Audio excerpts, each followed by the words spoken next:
नमस्कार, मैं हूं मोहम्मद इमरान और आप देख रहे हैं जय हिंद जनाब। बात कर रहे हैं बाहुबली अतीक की। क्या है कहानी और किस तरह से वो जुर्म की दुनिया से राजनेता बन गया। वैसे तो इलाहाबाद को शिक्षा के हब के रूप में जाना जाता है। आईएएस, पीसीएस और अन्य सरकारी परीक्षाओं की तैयारी करने के लिए उत्तर प्रदेश के अलग अलग जिलों से छात्र यहाँ आकर रहते हैं और तैयारी करते हैं। लेकिन इलाहाबाद यानी प्रयागराज को क्राइम सिटी के रूप में भी जाना जाता है। अतीक अहमद, आपने नाम सुना होगा। आजकल उमेश पाल हत्याकांड के बाद और ज़्यादा चर्चाओं में ये नाम आ गया है। इस वीडियो को आखिरी तक देखेंगे तो आपको पता चल जाएगा कि उमेश पाल की हत्या क्यों की गई होगी। दरअसल अतीक अहमद को बाहुबली अतीक अहमद बनाने वाला कोई और नहीं बल्कि हमारा सिस्टम है। महज 17 साल की उम्र में फिरोज तांगेवाले के लड़के यानी अतीक अहमद पर हत्या का आरोप लग चुका था। इसके बाद अतीक यही नहीं रुका, आरोप लगते रहे। उसका रंगदारी और वसूली का धंधा बढ़ता चला गया। इलाहाबाद में एक जमाना था जब चांद बाबा का ऐसा जलवा यानी धमक होती थी कि चौक और रानी मंडी इलाके में चांद बाबा की इजाज़त के बगैर पुलिस वाले जाने तक से डरते थे। लेकिन उस वक्त 22 साल के अतीक ने ठीक ठाक हिसाब बना लिया।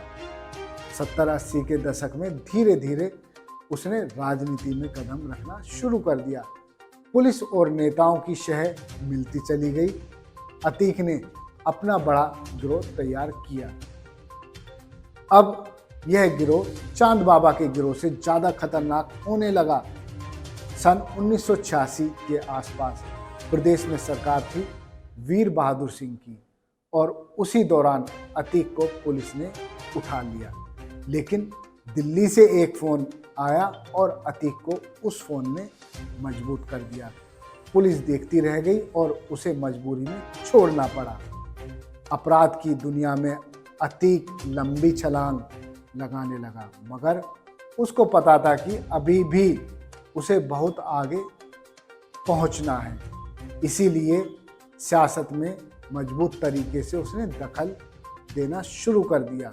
लेकिन उसके गुनाह सियासी सफ़र में रोड़ा बन सकते थे।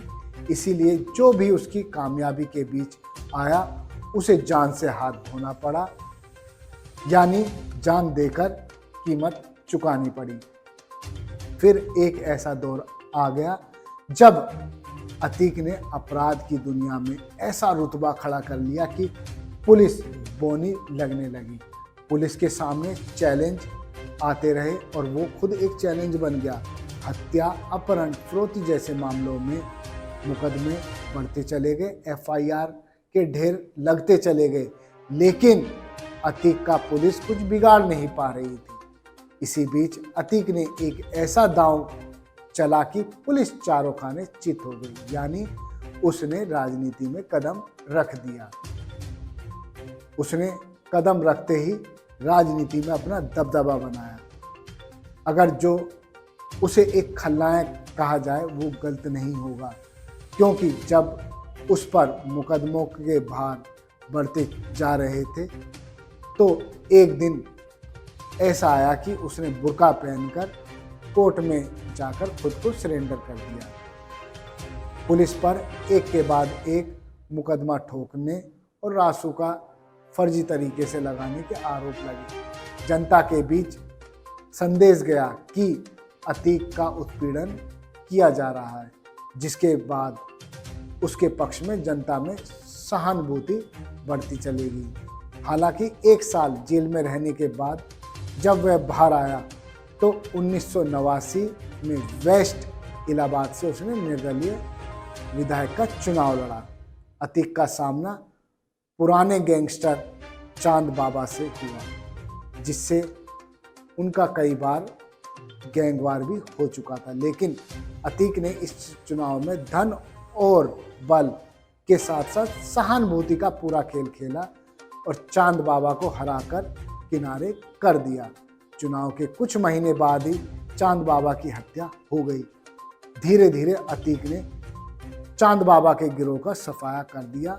हालात यह हो गए कि लोग इलाहाबाद वेस्ट सीट से टिकट लेने से मना करने लगे। फिर क्या था, लगातार अतीक अहमद इस सीट से चुनाव लड़ता और जीत जाता। 5 बार विधायक रहा। तीसरी बार इस सीट से अतीक अहमद निर्दलीय विधायक रहा, लेकिन 1996 में चौथी बार समाजवादी पार्टी ने उसे टिकट दे दिया।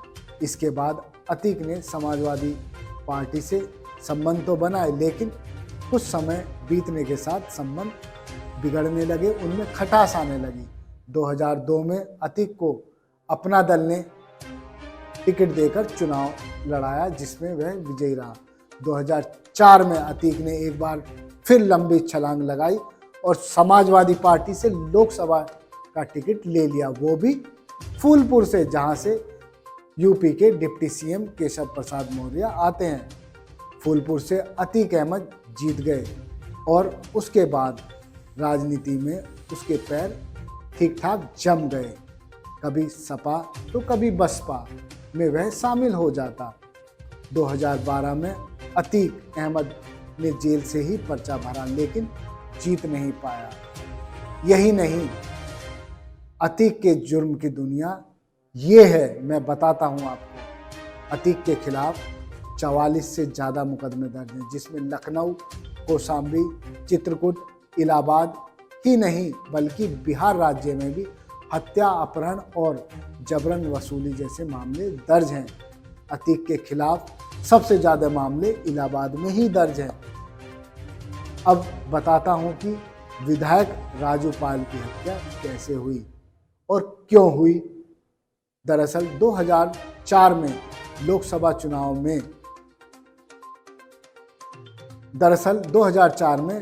चुनाव में सपा से टिकट लेकर अतीक अहमद सांसद बन गया। इसके बाद इलाहाबाद वेस्ट की सीट खाली हो गई।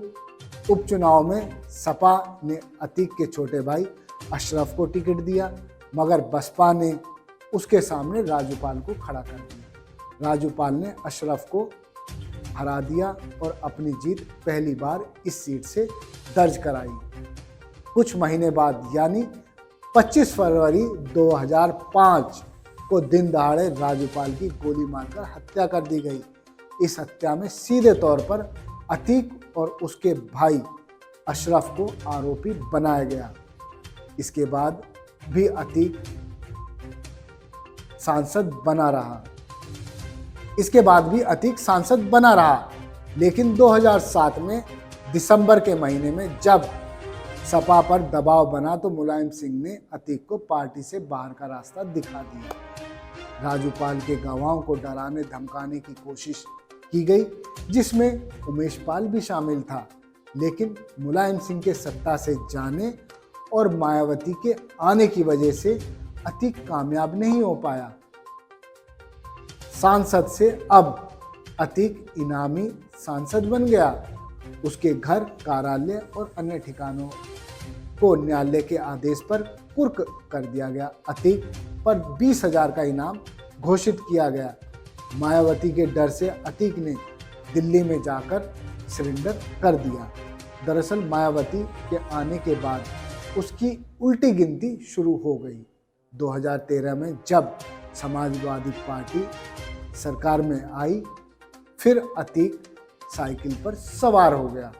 फिलहाल वह जमानत पर बाहर आया और पार्टी के लिए अपने इलाके में काम करने लगा। उसे पार्टी की ओर से कोई पद नहीं दिया गया। इसी बीच उसने अपने छोटे भाई अशरफ को भी जमानत पर बाहर निकाल लिया। उसके बाद 2017 में योगी आदित्यनाथ मुख्यमंत्री बने और उन्होंने फिर से अतीक पर शिकंजा कसना शुरू कर दिया। अब उनकी पत्नी शाइस्ता बसपा में है, लेकिन अतीक जेल में है और कोई भी पार्टी अतीक को अपना कहने के लिए तैयार नहीं है। यही कारण है कि अतीक के ईगो को फिर ठेस पहुंची होगी और इसीलिए उमेश पाल हत्याकांड को अंजाम दिया गया होगा। इस बार अतीक का बेटा भी उमेश पाल हत्याकांड में नामजद है। पुलिस उसकी गिरफ्तारी के लिए प्रयास कर रही है। देखते रहिए जय हिंद जनाब।